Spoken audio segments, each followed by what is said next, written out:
महोदय, नीचे उतर जाइए। मैं इससे 1 इंच भी आगे नहीं जाऊंगा। क्या तुम पागल हो? गेट अभी भी आधा मील दूर है। मूसलाधार बारिश हो रही है और मैंने आपको पूरा भुगतान कर दिया है। महोदय, पैसा तभी उपयोगी होता है जब आप उसे खर्च करने के लिए जीवित हों। यह बिष्णुपुर का छाया भवन है। सूर्यास्त के बाद तो पक्षी भी यहाँ नहीं उड़ते।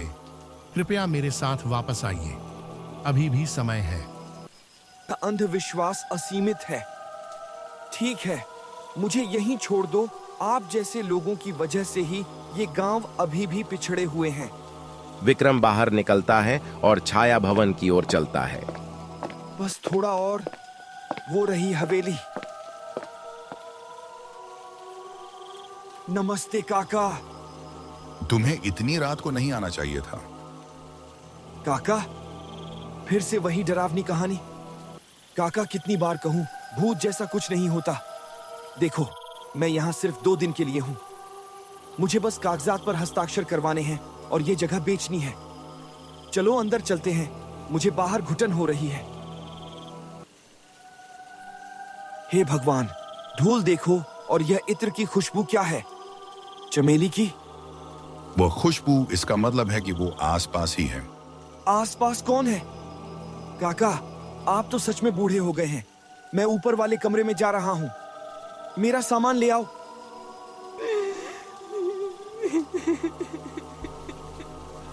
ऊपर कौन है? तुमने कहा था कि तुम अकेले हो। ये रोने की आवाज किसकी है? मैंने कहा कि मैं अकेला रहता हूँ। मैंने यह नहीं कहा कि हवेली खाली है। पहेलियों में बात करना बंद करो। मुझे साफ साफ बताओ, तुम्हारे साथ यहाँ कौन है? ये आवाज कहां से आ रही है? मुझे तो लाइट स्विच भी नहीं दिख रहा। बिजली बहुत पहले ही कट गई थी महोदय। इस घर को रोशनी पसंद नहीं है। क्या बकवास है। ठीक है, छोड़ो इसे। मुझे बस वे पुराने दस्तावेज ढूंढने हैं। दादाजी अपनी फाइलें किस कमरे में रखते थे?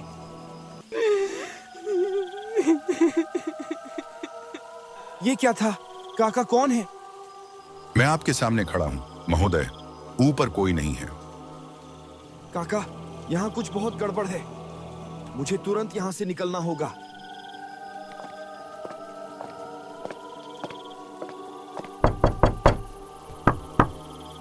ये खुल क्यों नहीं रहा? आप चाहे जितनी कोशिश कर लें महोदय, ये दरवाजा नहीं खुलेगा। ये तभी खुलता है जब वह चाहे। उसने हमें अंदर फंसा लिया है। काका, ये कोई संयोग नहीं है। कोई हमें मारने की कोशिश कर रहा है। यह कोई संयोग नहीं है महोदय, यह प्रतिशोध है। उस कमरे के दरवाजे को देखिए, यह अपने आप खुल गया। यही वह कमरा है जहां आपके परदादा ने उसे आखिरी बार देखा था। उसके बाद उसे फिर कभी किसी ने नहीं देखा। मुझे आपकी बात समझ नहीं आ रही। और वह दरवाजा कैसे खुला? विक्रम अंधेरे कमरे की ओर खिंचा चला जाता है। उसके पीछे दरवाजा जोर से बंद हो जाता है। काका, दरवाजा खोलो। बाहर से किसने बंद किया है? काका, मुझे जवाब दो। विक्रम कमरे के चारों ओर देखता है। दीवार पर लिखा होता है, मेरा खून मेरा बदला। तभी कमरे में एक महिला के रोने की आवाज गूंजती है। कौन है? क्या कोई है वहां?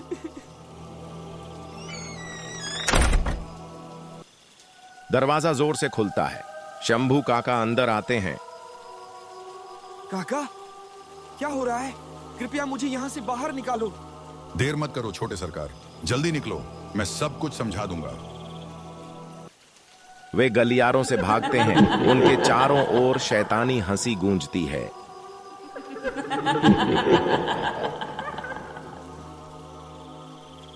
हे भगवान, काका, ये सब क्या है? और वो औरत कौन है जो हंस रही है?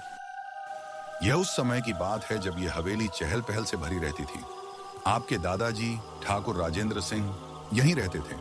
लेकिन एक शाम मौत एक खूबसूरत चेहरा धारण करके दरवाजे पर आ गई।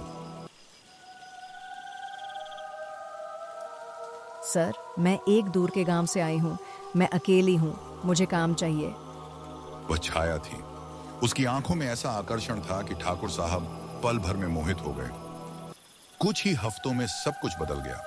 वह अपनी पत्नी के प्रति असभ्य हो गया और छाया के साथ घंटों बिताने लगा। मेरी बात सुनो, आज एक और गाय मर गई। उसके शरीर में खून की एक बूंद भी नहीं बची है। जब से छाया आई है, अजीबोगरीब चीजें होने लगी हैं। आपकी दादी ने ठाकुर राजेंद्र सिंह को सब कुछ बताने की कोशिश की, लेकिन वह छाया के जाल में इतना गहराई से फंसा हुआ था कि वह सच्चाई को देख ही नहीं पा रहा था। बस एक और शब्द। छाया इस घर में नौकरानी नहीं है। अपनी हद में रहो। हवेली अब उनके नियंत्रण में नहीं थी, बल्कि चुड़ैल छाया के हाथों में थी। आखिरकार आपकी दादी एक तांत्रिक बाबा के पास गई। ठाकुरानी, वह कोई लड़की नहीं है, वह पिशाचिनी है। वह पुरुषों को प्रेम में फंसाकर उनकी जवानी और खून पी जाती है ताकि वह हमेशा जवान बनी रहे। उसे रोको, वरना तुम्हारा वंश समाप्त हो जाएगा। कल अमावस्या है, उसकी शक्तियां कई गुना बढ़ जाएंगी। ये वही रात है जब वह उस आदमी का खून पीती है जिसे उसने गुलाम बनाया है। क्या आप चाहेंगे कि मैं कहानी को आगे बढ़ाऊं और उस क्लाइमैक्स को लिखूं जहां विक्रम छाया का सामना करता है? तो वीडियो को लाइक करें, चैनल को सब्सक्राइब करें। जल्दी ही पार्ट 2 लेके आएंगे। Thanks for watching. चंदनपुर गांव का एक पुराना मिट्टी का घर। आंगन में एक चारपाई पर बाबा बैठे हैं और झींगुरों की आवाज गूंज रही है। आजकल की बिजली वाली चकाचौंध में तुम बच्चों को लगता है कि अंधेरा सिर्फ रोशनी की कमी है, पर हमारे वक्त में अंधेरा खुद एक वजूद था, कुछ छिपाने के लिए नहीं, बल्कि कुछ दिखाने के लिए। बाबा, आज तो पक्का कोई डरावनी कहानी सुनाओ, वो वाली जिसमें रूहें सच में सामने आती थीं। वो किस्सा उस रास्ते का है जिसे गांव के लोग काली पगडंडी कहते थे। गांव के बाहर खेतों के ठीक बीच से होकर एक लंबा पत्थरीला रास्ता निकलता था। दिन में तो लोग वहां से निकल जाते थे, लेकिन जैसे ही सूरज ढलता वो रास्ता किसी विशाल अजगर की तरह खामोश और जानलेवा हो जाता था। गांव के बुजुर्ग दीनू काका हमेशा कहते थे, उस रास्ते पर पैर तब तक ही रखना जब तक तुम्हारी परछाई तुम्हारे पैरों के नीचे हो। जैसे ही परछाई तुमसे लंबी होने लगे, मुद्द कर भाग जाना। लोग कहते थे वहां जो भी दिखता था वो इंसान का रूप तो ले सकता था, पर उसके सीने में दिल नहीं धड़कता था। बाबा, क्या आपने कभी उसे देखा था? हाँ ईशा, वो साल 1970 की बात है। मैं तब आर्यन जितना ही रहा होऊंगा। उस वक्त गांव के चाचा सबको टोकते थे, वहां कोई परछाई घूमती है जो अकेली नहीं रहना चाहती। पर हम नौजवान कहां मानने वाले थे। एक रात सब साथी गांव की लंबी गलियों से गए, पर मैंने छोटा रास्ता लेने की सोची, वही काली पगडंडी। शुरुआत में सब शांत था। चांद की हल्की रोशनी पगडंडी पर पगडंडी अड़ रही थी। फिर अचानक मुझे लगा जैसे मेरे जैसे कोई ठीक मेरे पीछे खद्दमदा होकर मेरे ही कदमों पर कदम रख रहा हो। मैंने हिम्मत जुटाकर पीछे मुड़ कर देखा। वहां सिवाय धुंध और खाली खेतों के कुछ नहीं था। लेकिन जैसे ही मैं फिर से मुद्दा, वहां सड़क के किनारे एक औरत खड़ी थी। लाल साधी, खुले बाल जो कमर तक नहीं बल्कि पैरों तक लटक रहे थे। उसका चेहरा बालों के पीछे से दिखाई दिया। उसकी आंखें, उनमें कोई पुतली नहीं थी, बस जलते हुए कोयले जैसा लाल रंग। उसने मेरी आंखों में झांका और कहा, आज का मुसाफिर बद्धा जवान है, मुझे बहुत दिनों तक साथ देगा। उसने अपना बर्फीला हाथ मेरी गर्दन की ओर बढ़ाया। मुझे लगा जैसे मेरी नसें जम रही हैं। मैं चीखना चाहता था, पर गले से आवाज नहीं निकल रही थी। तभी चमत्कार हुआ। पास के मंदिर में सुबह की पहली आरती के लिए पुजारी जी ने घंटी बजाई। मंदिर में सुबह की पहली आरती के लिए पुजारी जी ने घंटी बजाई।